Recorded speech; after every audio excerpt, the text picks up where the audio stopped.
Today on Jay Sekulow Live, Dr. Fauci open up schools for in-person learning. Live from Washington, D.C., Jay Sekulow Live. My approach is always, and I'll say it whether I'm in Connecticut or in any other place, is that the default position should be to try as best as you possibly can to open up the schools for in-person learning. Phone lines are open for your questions right now. Call 1-800-684-3110. It's important for the children because of the psychological benefit, and in some places, even for the nutrition of children who rely on the breakfast and the lunches in school for proper nutrition. And now, your host, Jordan Sekulow. So you're hearing from Dr. Fauci there, who has been one of the more careful, as he's been dealing with this pandemic and kind of taking the lead on how to respond as a country, as a nation to the pandemic, and he's been advising the president. I always like to remind people, too, there's a super high approval rating for Dr. Fauci, and they give no credit to the president, President Trump, for putting Dr. Fauci in this position. Sometimes they disagree. That's the case when you're the president and you have advisors. But, he's there because of President Trump, and he is now, we've got all these school cases, over 1,500 now. Families have contacted us. We did get the response from Arizona. We'll have more on that later, probably on tomorrow's show, as we prepare the next response back to Arizona. We're taking those actions, but just realize the significance, and then the significance that Dr. Fauci has said, we've got to get kids back to school. They need to be at the schools in that learning environment. And it's so critical to their development that even with COVID, it is worth that risk of not having school in person is much worse than just doing this virtual learning from home that hasn't been working for people. Jordan, he's certainly correct that has got to be the default, and I think he's also correct that it's got to be the default for multiple reasons. First of all, of course, the benefit for the children, both educational and psychological. Also, Jordan, we've got to get the economy back up and running again, and without schools reopening or finding a way to make this work, it's going to be difficult to do that. There's a domino effect with the economy, and so it's one of those pieces that has to come into place. And Jordan, I really think his comments dovetail really very nicely with what we have been pressing over the last couple of weeks. Look, there is an obligation on the part of school boards and localities to figure out creative ways to make this work. Those tax dollars have not stopped flowing from all different levels. You've got $68 billion from the federal level. You've got state taxes. You've got local taxes.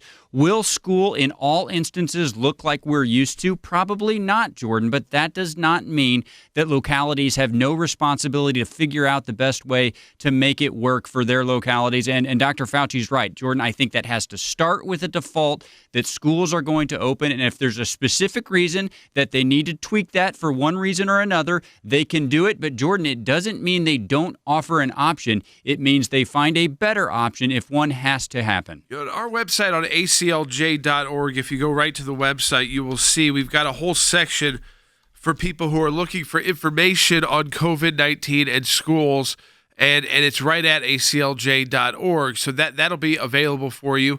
And of course, if you believe you need legal assistance because of your school's plan or lack of plan or what they're planning to do, we're still taking in hundreds, sometimes a day, of families who need assistance at no cost at aclj.org/help. And I will tell you, we'll have an update on that Arizona situation for you tomorrow. That was the first kind of action we took on behalf of a group of these families. And today, we've got a very special guest joining us. On his book launch day, Sean Hannity will be joining us for the entire second half hour of Jay Sekulow Live. You don't want to miss that. 30 minutes, basically, with Sean Hannity. His new book out today, Live Free or Die, America and the World on the Brink. Order it. Have it delivered today. If you're able to and your bookstores are open, go and buy it. This is an important read, and Sean Hannity will be joining us for the full second half hour.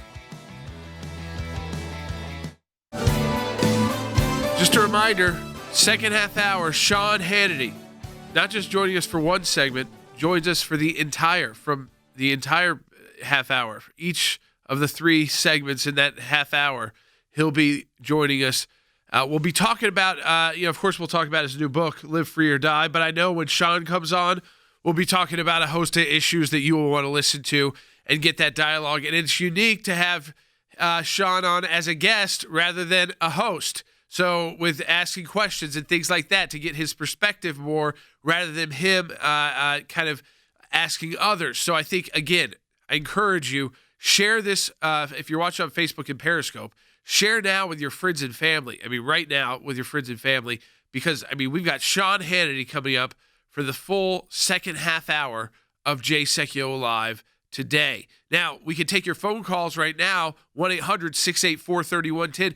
What do you think about the fact that Dr. Fauci has said we need to reopen the schools? You know, he's hitting on all the points that we've been hitting on with our legal action that we've been assisting parents on or potentially assisting parents on since I was on Steve Hilton's Fox News show, and we've have 47 different states plus D.C. where our attorneys are working in. First action we took was in Arizona. They did respond, by the way. In Gilbert, Arizona, we will be responding to their response. I'll have more for you probably on that tomorrow, on that broadcast. Of course, we'll continue to take more action in different states. But he's saying exactly what we're saying, which is that, you know, there's critical needs here. That it's not just the education part. That's, of course, very important, the most important.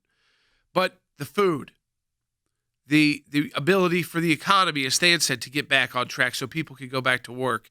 And the fact that the infection rate, you're talking to the top expert on this issue that has the highest approval rating of anybody in the country, is saying it's so low, there's no excuse, states. There is no excuse, teachers' unions, not to let children go back to school. To hear it from Dr. Fauci is not to hear it from some conspiracy theorist. This is Dr. Fauci, Bite 5.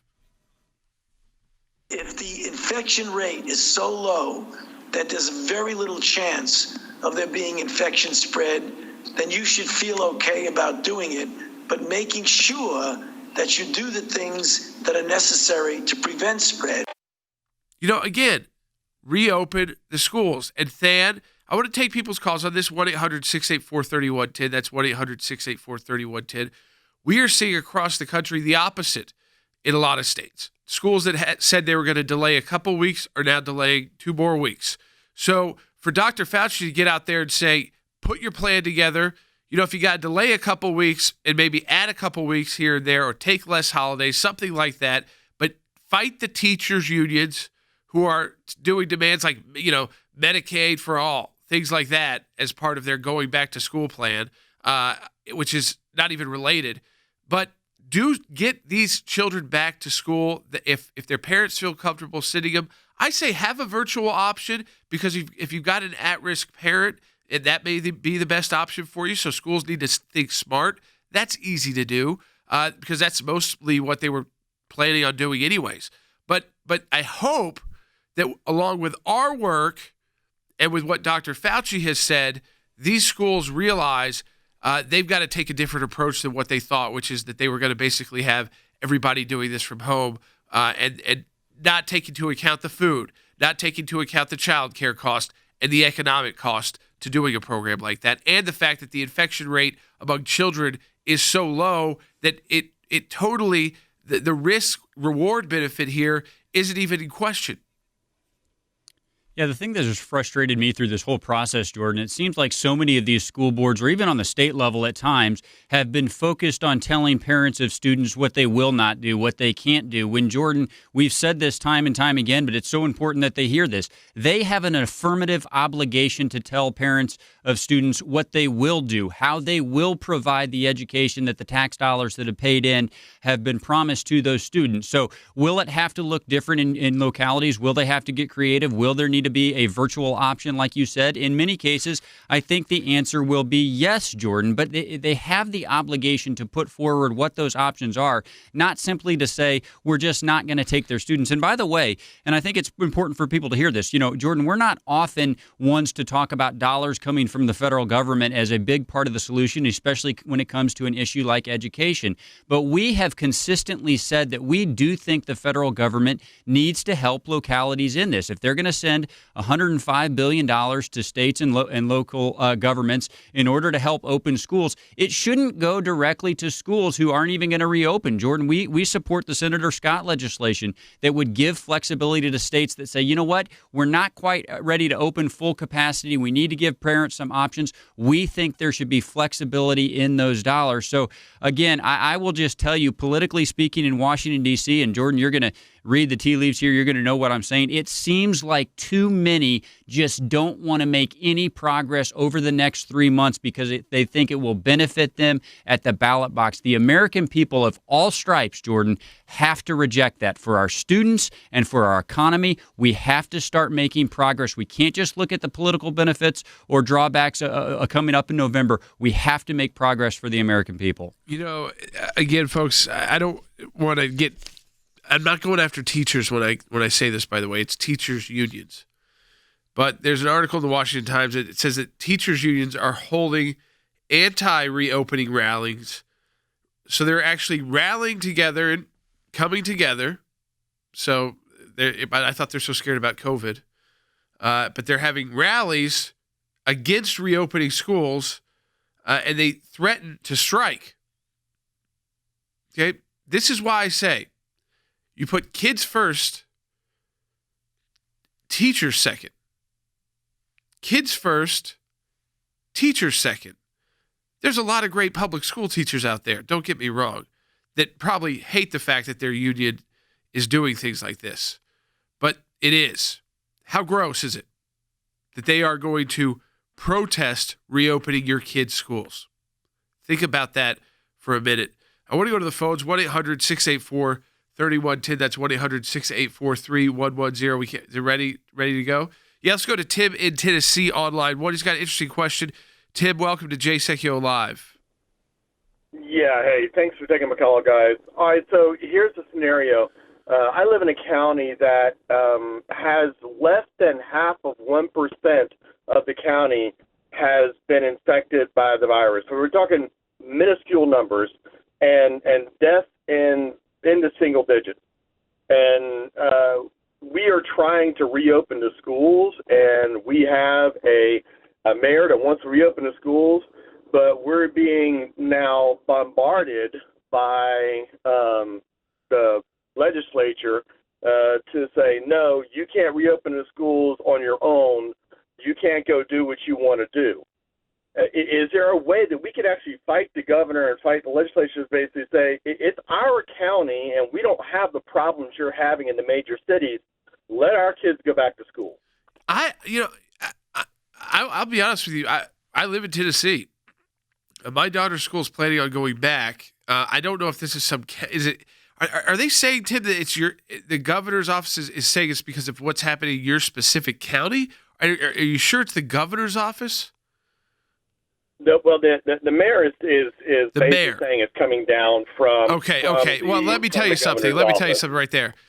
It's your mayor, because I have not heard Governor Bill Lee of Tennessee announce anything about certain counties having to not open their schools. In fact, Tennessee has been one that has tried to stay on track as best as possible. Now, could things change between now and when school starts? Yes. Have things had to be delayed a couple weeks? Yes. But I think your issue is likely with the mayor, Tim. And what I want you to do is if you've got students in the public schools and you're concerned about this, I want you to go to aclj.org/help, fill out that form, let them know you talked to Jordan Sekulow on Jay Sekulow Live today on August 4th, and that about the issue, and that you're trying to figure out, is it the county, is it the mayor, or is it the governor, so that we can look into that for you and get you the right answer, but also see if the mayor really even has that kind of power to do so. So we need more information because, Tim, I have not yet seen an order yet come down from the governor of Tennessee. Could one come down? Sure, but not at this point. We're going to continue to take your phone calls, 1-800-684-3110. One thing I want to throw out there, too, as well. You know what the left is starting to throw out in their op-eds, like in the New York Times, Washington Post? No debates. Joe Biden, the guy will be 78 if he became president, sworn in January. We should have debates. Now, you can't be 6 feet apart and have a debate. More time than ever, I think we need debates because we're seeing these candidates less on the campaign trail, less interaction with voters. But they don't want him debating President Trump. We may get into more of that tomorrow. I may talk about it a little with Hannity as well. Remember, Sean Hannity is joining us for the second half hour, the entire second half hour of Jay Sekulow Live. So share this broadcast with your friends and family now. Check out ACLJ.org. We'll be right back.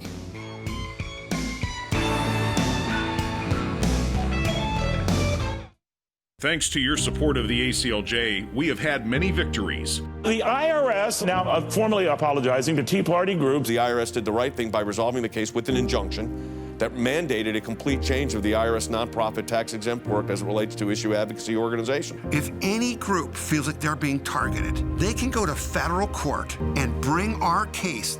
That's a victory. It's one of the most significant wins in the ACLJ's history, to take on the IRS and win. For more than 27 years, the ACLJ has been fighting for freedom and liberty in the United States and around the globe. These are young people in their 20s and 30s that are doing this. They're fighting for life at a whole new level to beat back the abortion juggernaut. We've got a whole group of young lawyers that are defending them. Those of us that believe in life know that we're on the right side of history. We understand full well children are children, and they're precious in God's sight, and they're precious in our nation's sight, and they're precious to parents. But I actually think we're winning. This is one of the social issues we're winning. The release of Andrew Brunson. He is the American evangelical from North Carolina, held in Turkey for more than 2 years. They're rushing us to the airport, and there was an Air Force plane that came from Germany that had been on standby. We're flying, and they finally left Turkish airspace. It's like, okay, now we're really out of Turkey and free again. We're grateful to ACLJ who put it out to these people, they were getting all this out. All of the people who prayed for us through ACLJ and through your contacts, I'm thankful, I'm grateful, and actually I'm astounded. We need your help as we continue this work here in the United States and around the world. Join us online at the American Center for Law and Justice at aclj.org.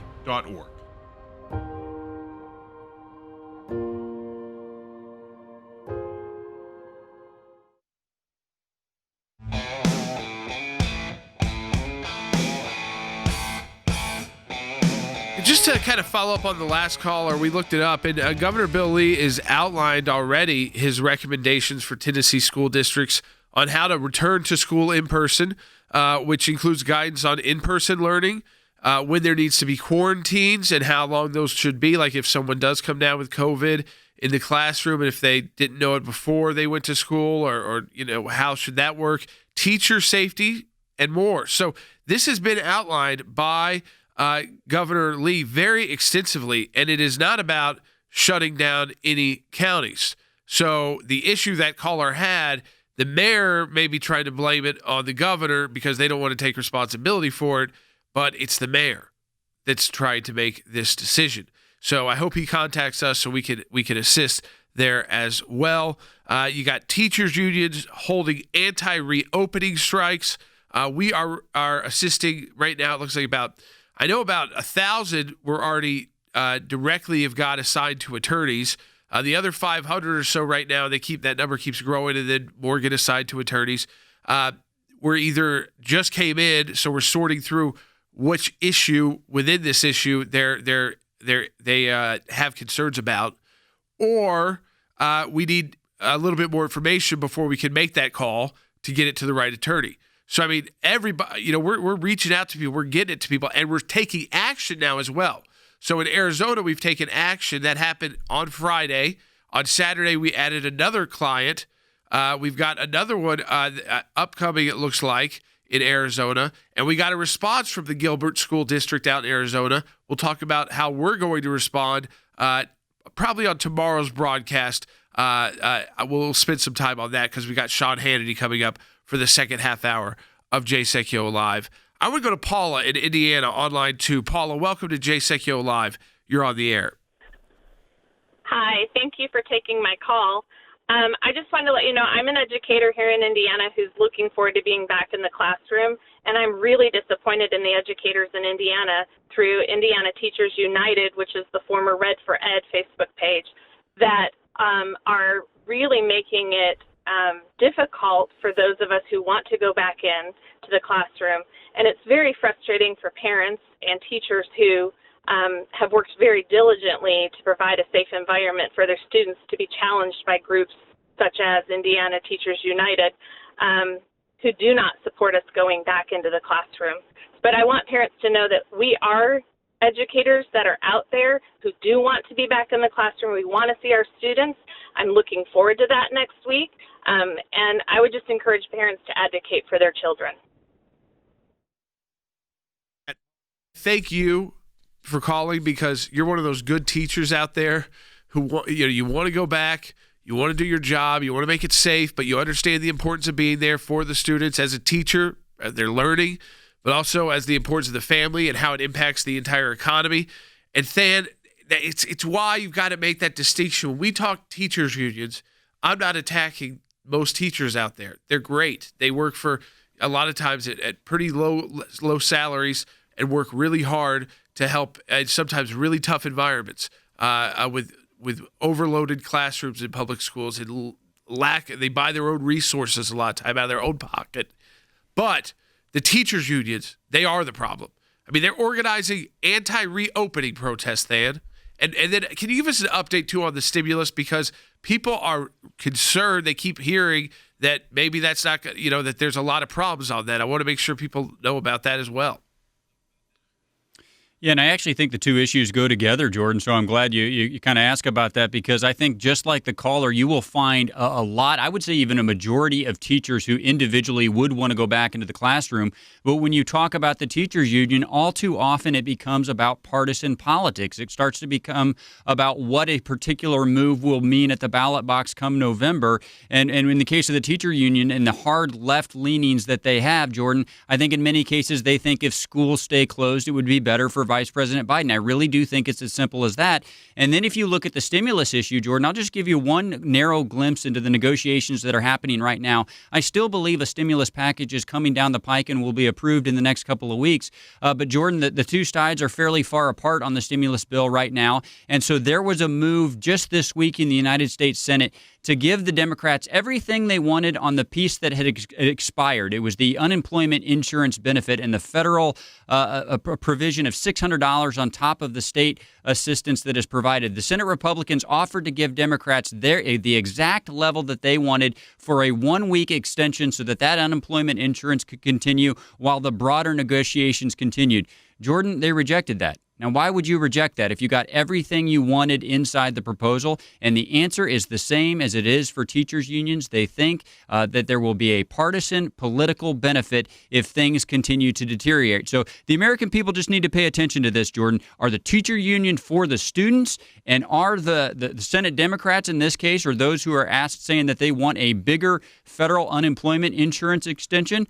Do their actions back up their words? In both cases this week, Jordan, they did not. Folks, this is something, again, we're working on. We're going to have updates for you tomorrow. We're going to keep updating you on stimulus. We're going to keep getting into politics. We're going to keep getting into the school issue. Of course, we got Sean Hannity. We'll be talking about a lot of these issues for the entire second half hour of Jay Sekulow Live coming up. So you don't want to miss that. Let me take the final call of the first half hour. Ray in Georgia on line 4. Ray, welcome to Jay Sekulow Live. Thank you, Jordan, and thank you for the great work you do. Hey, I'm all for getting the kids back to school. That is a must. But we also must emphasize what the good doctor says. They must wear masks. The teachers and the kids need to wear masks because it's clear that that's the best way to prevent the spread of infection. Listen, I think parents out there, I know it's tougher with younger kids keeping the mask on and stuff like that. They got to figure that out. parents out there are over that issue. I think if they could start school, everybody would be okay with that. That no one's going to have an issue. And if you do, that might, unless you've got a medical reason for real with the mask, which means you might not, maybe you shouldn't be in the classroom yet because of the lack of, there's not a vaccine, there's not, this is still spreading, that kind of thing. So you've got to, but I think the mask issue people are over. They understand if that's what it takes to reopen our nation's public schools, everybody's going to sign on with that. Will the teachers' unions? That's the questions. Who control so many of the school districts and the superintendents and the elected officials on the school board with campaign dollars? Because I think you're right. Everybody should do that. I think if everybody wear a mask, we'd be reopened. I think parents would be rushing to buy as many masks as they needed to make sure their kids got the education they needed and that they could get back to kind of normal life as best possible, back working again. Now, tomorrow as well, I want to encourage you to listen because Sally Yates, former acting attorney general, really most of her time was deputy attorney general, testifying under oath before Senator Lindsey Graham's Senate Judiciary Committee. That's at 10 a.m. Eastern Time, so we'll be able to have live coverage of that. It's about Crossfire Hurricane, so she's going to be testifying under oath publicly, so you'll want to check that out as well. And remember, coming up, the next half hour of Jay Sekulow Live, Sean Hannity is going to be joining us for the entire second half hour. He's talking about his new book. It came out today, Live Free or Die. That's why I've got it in my hands. America and the World on the Brink. And go to ACLJ.org. My wife Anna has a great new post up about Christian persecution in India at the hands of Hindus. Something we think about often, Christian persecution is Islam or communist and dictatorships. But there's a rise in Christian persecution in India by radical Hindus. Now, Sean Hannity coming up next, full half hour. The ACLJ has filed a major lawsuit challenging a California ban on singing and chanting in church. It's like there's two sets of rules. There's free speech if it's a popular protest movement. There's no free speech or free exercise of religion or freedom of assembly if it's a church or a religious institution. And this, by the way, impacts synagogues, churches of all different denominations, other religious groups as well. When the government goes over the line and is no longer trying to help the community but is coming down with a heavy arm on religious people, it has to be pushed back against. Religious liberty is specifically protected. So you've got the free exercise clause, the establishment clause violation here, and you have the 14th Amendment, equal protection. Worship, singing, offering praise is constitutionally protected speech. Stand with the ACLJ as we continue the fight to protect your religious liberty by participating in our matching challenge.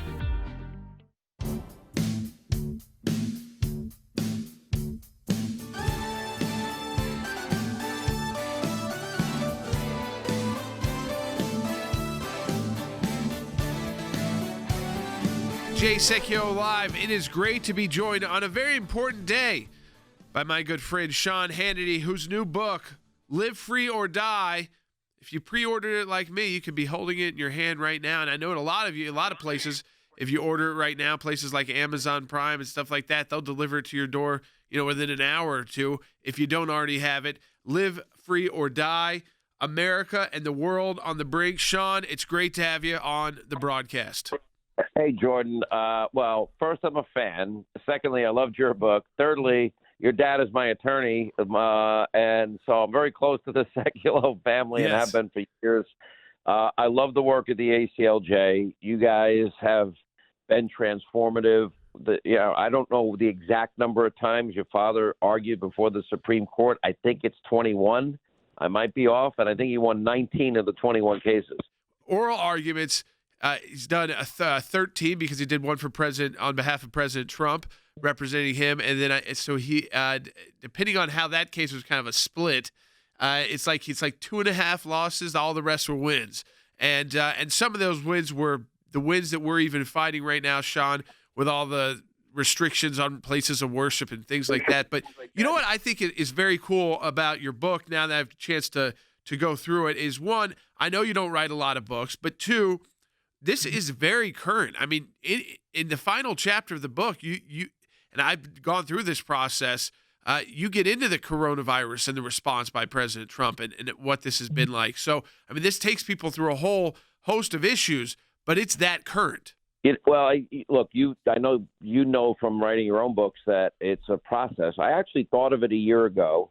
The working title was always Live Free or America Dies, and I battled back and forth with the title, and I decided to just put in Latin at the very bottom, Live Free or America Dies, after the main title, Live Free or Die, America and the World on the Brink. But it was actually originally scheduled for release before the 4th of July.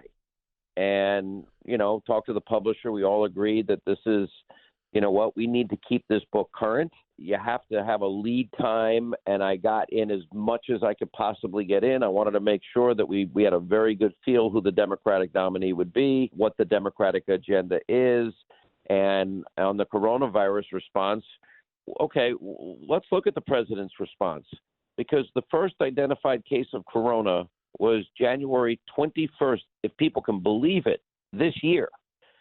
The travel ban he put in place was January 31st, 10 days later.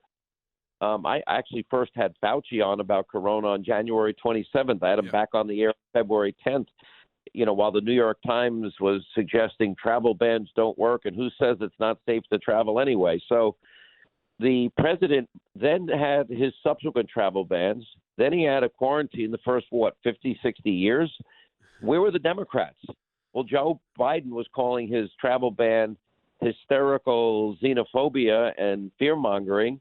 The Democrats were in the middle of impeaching the president. He saw the danger more than ahead of everybody else. Nobody actually agreed that it was time or that we needed a travel ban, but he did it anyway. It turned out that one decision there, I mean, it's incalculable how many Americans did not contract this virus and die because Donald Trump moved that quickly. And things would have been dramatically worse had he not acted so quickly. So those are the first decisions. Now, we also have to remember, too, that, look, I know people have a right to be angry and upset. I'm angry and upset. But we've got to remember China lied to the world. They hid this from the world. Rather than bringing in, the rest of the world and America's health experts and medical professionals, we would have been able to contain this thing likely there early if we were brought in early. But they decided to shut down travel from Wuhan province to the rest of China, and you couldn't travel from the rest of China to Wuhan. They allowed travel from Wuhan to anywhere else in the world. And with it, the virus then went worldwide, and now we have the worst pandemic since 1918. Folks, we'll be right back with Sean Hannity talking about his brand new book out today, Live Free or Die, America and the World on the Brink. Go get your copy today or order it online. We'll be right back.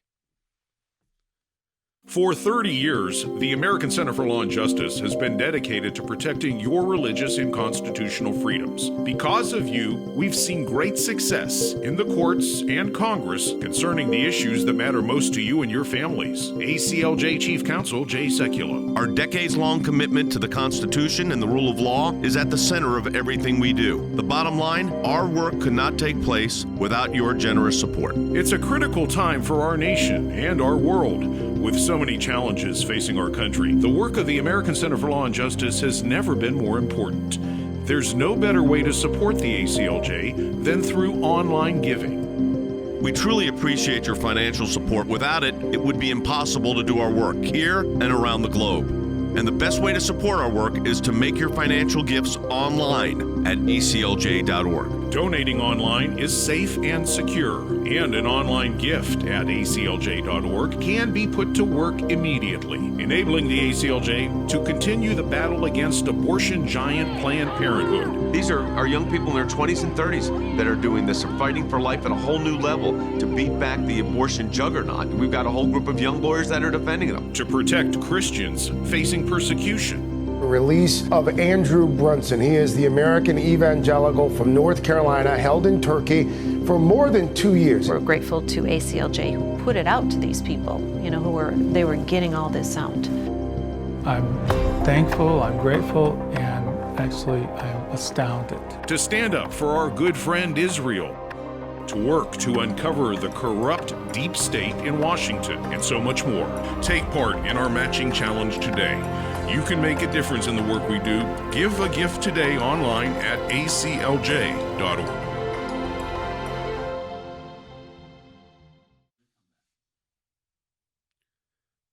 Welcome back to Jay Sekulow Live. We are talking to our very special guest today on a very special day for him.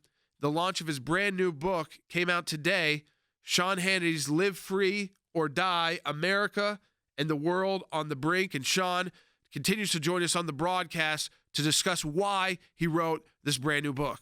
So, we have all, then if you go through the process, the timeline, et cetera, how is it possible that all of these medical professionals and doctors and researchers and those that project models, they were at one point saying 2.5 million dead Americans, and then they went as low as only 60,000, and then it's 80,000. We're at 150,000 now. So they got a lot wrong. I mean, I really do respect Dr. Fauci. These are not words. This guy's dedicated his life to saving other people's lives. But remember, we were all lied to. He got a lot of key things wrong at very crucial times. The one thing that the president got right was he recognized early that this could be bad. Let's take the precautions necessary. The next thing that the president did was it was the fastest, biggest, largest medical mobilization in history. Now, I was at the epicenter of this, Jordan, and I can tell you, I remember a Saturday afternoon, I just went out on my deck to get some fresh air and pull my head off my phone for a minute, and I'm thinking, in the last 36 hours, we have 18,000 confirmed cases in Long Island alone. And I'm talking to friends of mine that work in local hospitals, and they are telling me this has become a total, and by the way, I dedicate this word to Adam Schiff, the congenital liar, a total shit show. Yeah. It was bad. Yeah. And they were overwhelmed. They were in trouble. It was hitting a crisis point. Now, in early March, you had the mayor of New York telling people, here are my recommendations where you need to go out on the town for March, 3rd through 6th or whatever the date was. And Andrew Cuomo arrogantly saying, I know I speak for the mayor of New York and, we're New Yorkers and we have the best medical system in the world. He was saying that in March. Yeah. Then he's screaming, by the end of the month, I need 40,000 ventilators. Yeah. So Donald Trump was able to mobilize what ultimately now we can see in the rearview mirror what became the fastest, largest medical mobilization in the history of mankind. And he built the hospitals. He manned the hospitals. He provided the masks, the gowns, the shields, the gloves, the therapeutics, the medicines, and even converted the hospitals to COVID-19 capability. Most of those hospital beds that the president built remained empty. Yeah, I remember seeing those images, Sean, of the Javits Center. I mean, it was like, the military comes in and they build an entire hospital for COVID, and it was barely used at all. 1,000 of 3,000 beds used, only 200 of the beds in the 1,000-bed Navy ship Comfort, again, converted to COVID, manned by the president, providing all the PPE. It was close on ventilators, but guess what? We never ran out of any ventilators. We always had enough masks. We always had enough gloves. Barely. We were, just keeping up. These things have been depleted by Obama and Biden, and they never replenished it. And, you get all these Monday morning quarterbacks, but we were able to do it.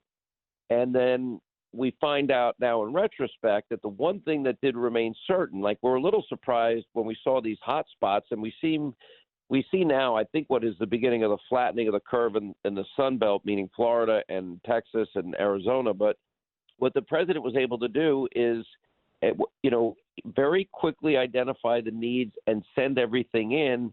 But the one thing that remained constant was older people with underlying conditions, health conditions, and compromised immune systems were the most vulnerable.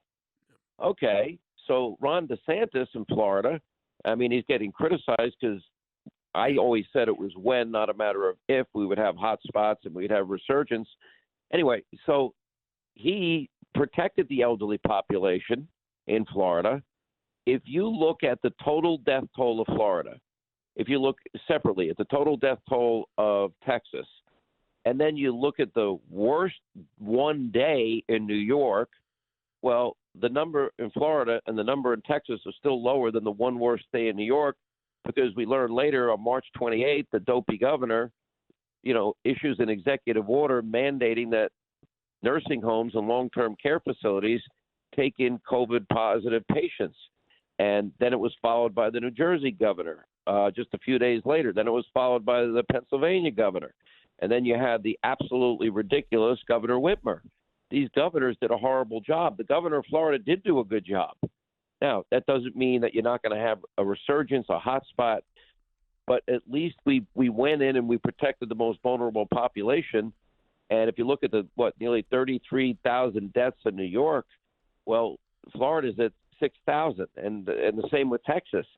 And they had it as bad with the second wave as New York had it with the first wave. The only other difference, too, is younger people are getting it.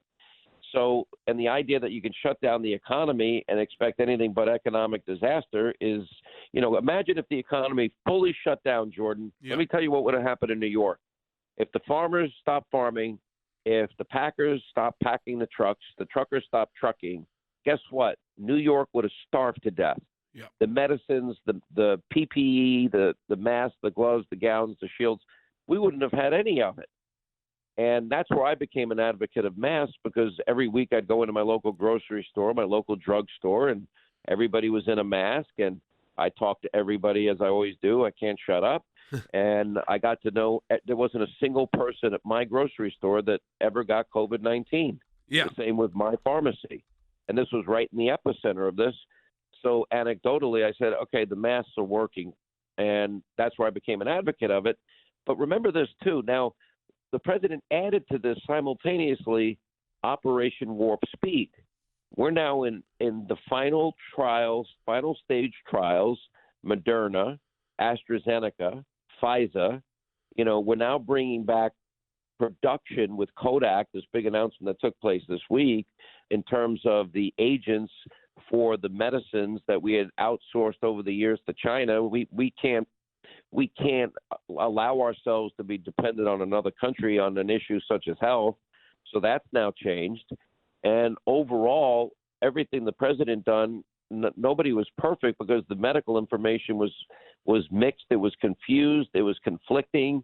You had, hydroxychloroquine is a great example, because I had this Dr. Daniel Wallace early April 6th, wrote a letter. This man has been the premier, most knowledgeable expert on hydroxychloroquine, and he's been literally as the largest lupus practice in the country, and he wrote the textbook on lupus, and they use hydroxychloroquine, 400 peer-reviewed articles, also rheumatoid arthritis, and he's written extensively on antimalarials. And he said in his 42 years of dispensing the 65-year-old drug hydroxychloroquine, he's never had a single complication that resulted in a hospitalization. And then he went further and said the risk of using hydroxychloroquine is nil unless you might get a rash or something minor like that. And yet the world was told that by our media and by Democrats politicizing, even a pandemic, that it was going to kill you. Well, now we have two more studies, the Ford study, the New York study, that said it actually used early played a very big role in keeping people alive. Yeah. So no, I know. The one article cited by the media, well, they had to retract that. Yeah, the one that said it was dangerous. And we were told not to wear a mask at first. We were shamed into wearing masks because, hey, if you wear a mask, you're taking away from the front line. Then it was like, you must wear a mask, and that became kind of political. Now we kind of gotten back to the point where people realize, yeah, we probably should be wearing masks, especially inside places where we can't socially distance, regardless if you're in a hot spot or not right now, because a hot spot can pop up pretty quickly. Let me ask you, Sean, about this too. I think the importance of books, like if people are receiving this today on launch day, Sean Hannity's brand new book, Live Free or Die, America and the World on the Brink. And I think what's important about books is that even people, they watch your show, every day, they listen to you on radio, they listen to broadcasts like ours, they stay up to speed. But oftentimes, we've been inundated these last 4, 5, 6 years with information that ties together. And it's tough just to keep it all in your head and by just watching or listening. And I think books like this, what they do is they tie it all together for people as kind of reminders of, all of this and how it interacts together. It's a great observation on your point because, look, I'm on the radio 3 hours a day. I'm on television 1 hour a night. And I realized, and I even realize now, that I can't spend 4 hours a day every day and go over the depth and content that I'm able to bring to the book. And I saw this coming over a year ago. I knew this would become and was becoming the biggest choice election in history. This is it. And I didn't even know how right I would be in this sense that we're now, you've got this ghost of a candidate hiding in his basement bunker. He can barely even get a podcast on the air, fumbling what state he's in, what day it is, what office he's running for. We hold these truths to be self-evident that all men and women are endowed by their the thing. Jordan, the thing would be God, the creator of everything. Folks, we'll be right back with Sean Hannity talking about his brand new book out today, Live Free or Die, America and the World on the Brink. Go get your copy today or order it online. We'll be right back. Because of the support of every member of the ACLJ, one of the practice areas that we've been able to develop is Freedom of Information Act requests or FOIA requests. It's thousands of pages of paper, and in those thousands of pages of paper, you usually find a nugget. The goal here is to gather the puzzle pieces. Sometimes you don't know which ones will be important until they become important. Government agencies acting out of control. We have exposed that in our FOIA litigation, and we do that every day that we bring these cases. It is your statutory right as an American citizen to have access to documents that reveal how the government is functioning, how your government is functioning. Do you remember the Iran deal? There was a video about what took place on that deal, and it was edited. The edit took out the key part of what was going on. State Department, White House, editing videos to keep it from the American public. We know because our FOIA litigation got that document. We took it to the IRS. No one ever does that. And what the IRS was doing was violating the Constitution and statutory law. Because of the litigation we engaged in, they can't do what they were doing before. They've been hiding behind in the shadows. These FOIAs bring them to light. All of this information came because we went to court to get the information. Many times when we make these requests, the requests actually end up in court as the bureaucracy fights back to withhold the information. But that's okay because the law is on our side. We are entitled to the information that is in these requests that we have made. We've got the declassified list of Obama administration officials who started asking to unmask. We have caught them now. They have no one in there to protect them anymore. They were used to the bureaucracy protecting them. Those of you that support the ACLJ, this is what it's all about at the end of the day. Support the work of the ACLJ with our matching challenge. Go to aclj.org. It's all because of you. And you can double the impact your donation today at aclj.org. Go online and donate now. Welcome back to Jay Sekulow Live. We are talking to our very special guest today on a very special day for him. The launch of his brand new book came out today. Sean Hannity's Live Free or Die, America and the World on the Brink. And Sean continues to join us on the broadcast to discuss why he wrote this brand new book. Joe Biden now has adopted his economic czar, Bolshevik Bernie. He's plagiarized his exact words as his own economic plan. He's now pledging trillions of dollars. His new Green Deal czar is Congresswoman Alexandria Ocasio-Cortez. His gun czar is Beto Bozo O'Rourke, who wants gun confiscation. And then he's got Pelosi and Schumer and himself with 125 years of swamp experience. They don't have anything that would nearly match the success of Donald Trump and what he's been able to do in less than 4 years. And I ask all of your wide audience, as you're on coast to coast, to answer the question in their own minds, can you identify one single thing that Joe Biden is known for that you would say has been successful and that has made this country a better country? Now, if you're going to run as the most radical socialist on the planet, what have you done that proves that socialism works? Because right now, if you want to know what Joe Biden's America will look like based on his comments about police have become the enemy, or Obama's comments that he made last week, which are, oh, they're a there are police or federal troops that are tear gassing and using batons on peaceful protesters, which is a lie, and then going on to every 2 years and 4 years, the race card is played. Let's divide the country along racial lines. Let's divide rich versus poor, old versus young. And we saw that when he was given the eulogy to John Lewis, which was disgraceful and full of lies. So now you have this stated agenda, and I'm saying to people, this is a live or die moment. This is America literally on the brink, the world with it, because so goes America, so goes the rest of the world.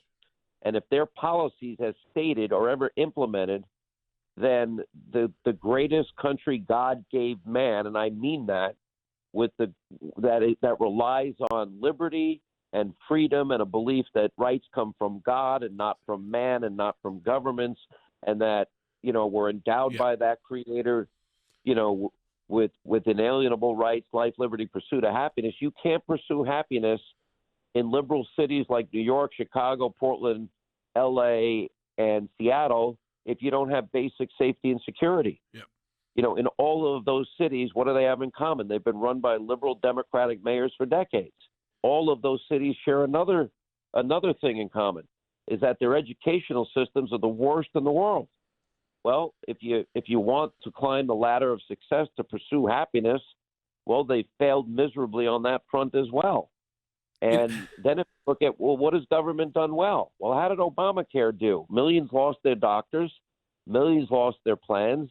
All of us are paying on average 200% more in spite of the other promise. And the last time I checked, the other big government programs that promise everything, Social Security is headed for bankruptcy and Medicare is headed for bankruptcy. So if the new Green Deal and the socialism that they're saying they will implement is implemented, and I have a whole chapter in the book, Socialism, A History of Failure, America will become unrecognizable. It is as clear as anything you could ever do. What they're saying they will do will destroy the country that has advanced the human condition more than any other governmental system ever designed by man and given to us the liberties from God, God-given rights, divine rights versus state-given rights. And that's it. I mean, it comes down to energy independence or eliminating the lifeblood of our economy, amnesty versus border security, the United Sanctuary States of America or law and order. It comes to law and order and safety and security in cities, or you don't have it. You have anarchists running wild and being supported by politicians. Then you have the Supreme Court, which they like to stack the court. Then you have the issue of raising taxes through the roof, which Biden is running on, versus lower taxes, limited bureaucracy, energy independence, all these things. And then I'm not even talking about foreign policy. There's never been a greater friend to the state of Israel or religious freedom than Donald J. Trump. No, that's absolutely true. And Sean, I mean, I just, because I got to step in because we're running out of time, and I want to make sure that everybody out there who didn't pre-order the book, and today they need to either, if they're able to, if they go to their bookstores are open, they can go. It's wherever books are sold, or a lot of times you can get the deliveries same day through places like Amazon and Amazon Now, and you can go to SeanHannityBook.com, Amazon, BarnesandNoble.com, all those different places. The book is Live Free or Die, America and the World on the Brink. And I think, Sean, everybody just heard from you why when they get their book today, and I know a lot of them pre-ordered it or they're getting it delivered today or going out to buy it today, you just told them why they need to spend this week getting through this book because of how important this upcoming election is, and they need the info inside this, like we talked about, to remind them about what the country has gone through and what the president has done for them. America, if there's nothing else you do, please vote. If you can do more, do more. This book gives you what is at stake so that there is a deep understanding of the real, clear, present danger to the America that is based on God-given rights, liberty, freedom, capitalism, American risk, reward, innovation, and genius. And we've saved the world from fascism, communism, Nazism, Imperial Japan, more recently radical Islamism. And we've also advanced the human condition with this system of governance not perfect, but we can become more perfect. We should be striving every day for such. But I'll tell you, it's all on the line. And this is at stake in 3 months. Get the book, folks. Sean, it's always great to have you on the program. I know you're busy with the book launch today. Your family, and I keep hearing your family's growing like every other week. Yeah, I've got he's now 10 months old, so and then a 4-year-old daughter. So all of these issues, certainly they impact me more and more as those kids get older, and you've got the school opening issues, Sean, and all of those issues as well. I just want to say, Sean, it is great to have you on launch day, and let me encourage everybody to go out and get your book, Live Free or Die. Sean doesn't write a lot of books. He's not somebody who puts out a book every 6 months, so this was important to him, and also to take the time to talk to all of us and on our broadcast with all the different broadcasts he does just on his own to come on and talk about. So, Sean, thanks for being with us. We'll get everybody out there to go get their copy. Love you and your of family. Live Free or Love Die. the ACLJ. Love you and your family, the ACLJ. And by the way, I hope your kids don't give you the hard time you gave your dad. Just saying. Yeah, they probably will. I deserve it. I deserve it, Sean. All right, we'll talk to you soon, Sean. Get the book, Live Free or Die by Sean Hannity. It's out today. Thanks to your support of the ACLJ, we have had many victories. The IRS now formally apologizing to Tea Party groups. If any group feels like they're being targeted, they can go to federal court and bring our case. That's a victory. It's one of the most significant wins in the ACLJ's history, to take on the IRS and win. For more than 27 years, the ACLJ has been fighting for freedom and liberty in the United States and around the globe. These are young people in their 20s and 30s that are doing this. They're fighting for life at a whole new level to beat back the abortion juggernaut. But I actually think we're winning this. This is one of the social issues we're winning. The release of Andrew Brunson. We're flying and they finally left Turkish airspace. It's like, okay, we're really out of Turkey and free again. We need your help as we continue this work here in the United States and around the world. Join us online at the American Center for Law and Justice at aclj.org.